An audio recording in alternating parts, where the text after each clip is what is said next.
Okay, next we're going to do satin stitch.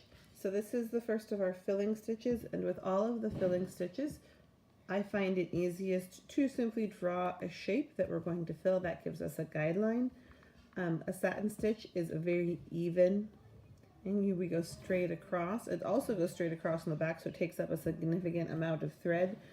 You need to make sure on all of your filling ones, more so than these. These can pucker a little bit if your fabric is loose, but all of our filling stitches are going to become less even, and they're going to pucker and pull if the fabric is not kept tight. So on this one, as I go, if my fabric becomes loose, I'm going to retighten it. So satin stitch makes a nice flat stitch, and I'm just going to start on one end of my design. In this case, I'm going to start here at the top. I'm going to come up, and this one I'm literally filling in, just going back and forth like you would with a crayon or a pencil.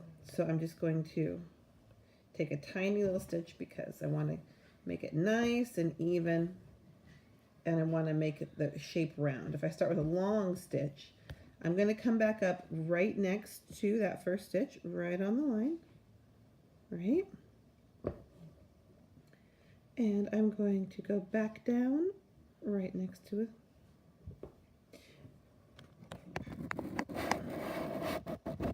And then the next one, again, right next to it. You want to keep the stitches nice and close so that you don't have, so it looks even and you don't have any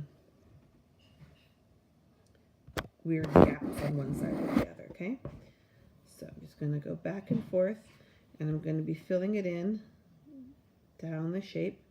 You can go back to the other side and have it filled in on the back too. I'm trying to conserve my thread and be reasonable, so I'm not doing so I'm coming back up near where I was, not on the other side. So as you can see on the back, it's just going to end up looking like a little very tiny chain stitch. It came out right there. Okay, so coming up quite close to where I was and going right across. And if you look closely, you can see on this one, can you see? On this one, I came up a little further away from the last stitch, and so there's a little gap there. So the more even and close together and neat you are with this one, the better it will look. Keeping that in mind.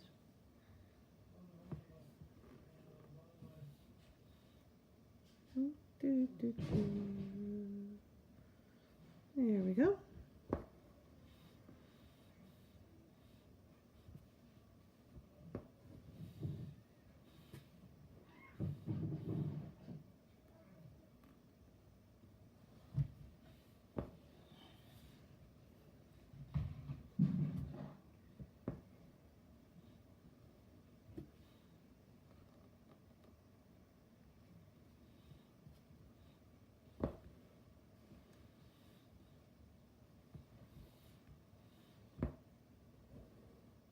And you see it's just starting to fill it in by going back and cross.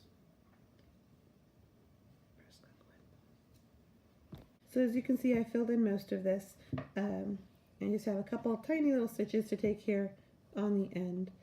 So I'm going to take those last couple stitches. And since this is narrow, I can switch the direction of this and have it fill in two different directions, which makes kind of a cool cross-hatching texture. Or I could just keep going and take itty bitty stitches. So one thing that happened while I was filling this in was that I was talking to my son and I got distracted and I made a mistake.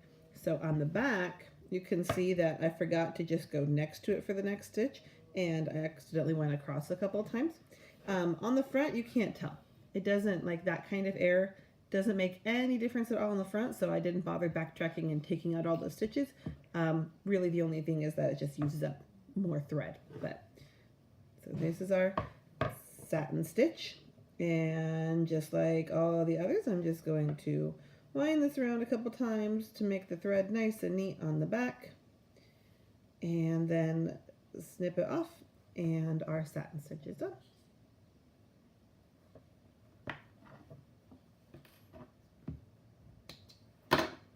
So back, front, satin stitch.